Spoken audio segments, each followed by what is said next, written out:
going to talk about my 2021 Road Glide Standard and the S&S 475 cam that we got in there. So we do have a dyno sheet, and I'll throw this up on the screen here in a second, and I'll let you know what kind of power numbers we're putting out. Before we go any further, I am going to go around, show you a walk around of the bike.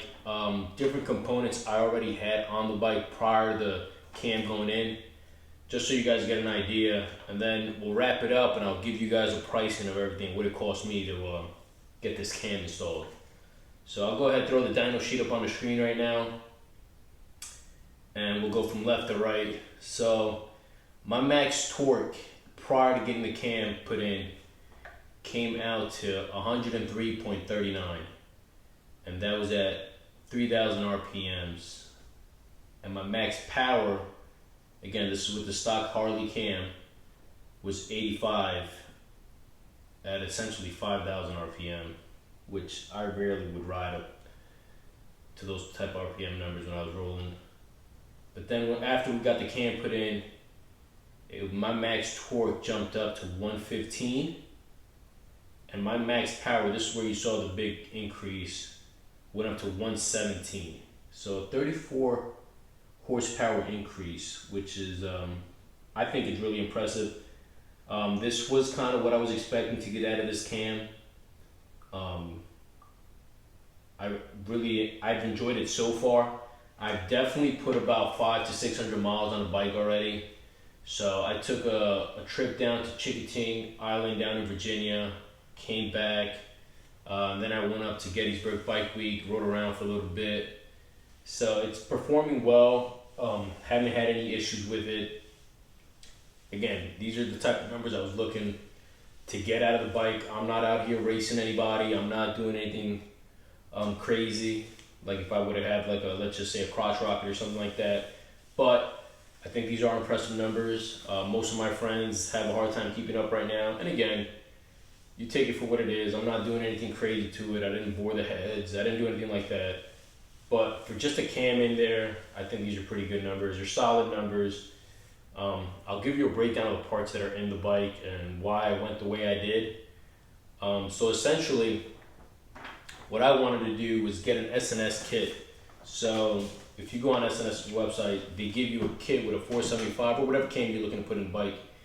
And it comes with an oil pump, all the different components that you're looking to get. So when I spoke to Dave over at JD Cycle Works, he was real honest with me. I told him, hey, this is the kit I want to put up and get in the bike, and I showed him the kit, and he was flat out honest with me. He's like, look, I can put that in your bike, but you don't need all this stuff. So he's like, hey, let me make a couple recommendations, which I went with his recommendations at the end of the day. And there were certain things I just didn't need. Again, this is a 21, so the oil pump, according to Dave, they're pretty good on 21 and later models. If you go 21 and before, they tend to have a little issue, so a lot of people tend to change that out. Again, I didn't have to, and that was just based on the recommendation that Dave suggested to me. So I'll go up and put everything up that it cost me to get this done. I'll throw the sheet, the invoice up here. So if you look up right up top, there's a dyno diagnostics that ran me $595. This bike does have a TTS master tuner, and again, that's just what Dave suggested. That's what he likes to run, so that's what we went with. That ran me about $470. You can see what labor it was to install the cam and everything like that. The S&S cam, the 475 is $300. I have fueling hydraulic lifters. You see the push rod tubes. These are the adjustable push rods are in there. So again, those push rod tubes ran $191. And then I have S&S M8 Tabbet cuffs. Those were about 80 bucks. And then just because the bike was already at the shop, I had him do a full service on it, and that ran me about $400. And again, I could have done that myself, but it's been hot as hell out here lately, and I was just had him take care of it since the bike was already up there. And then my grand total, that's including, so I did put $1,000 deposit about 3 months ago just to reserve my spot. So everything with labor and that $400 service, and I'll do the math without the service for you guys, but it came out to roughly $3,000. So if you take off that $400 service install, you're looking at about $2,600 to have the cam put in, all the parts and labor. So it ran me roughly about 2,600 bucks, and I'll put the exact total on the bottom of the screen here, just so you guys see what I'm talking about.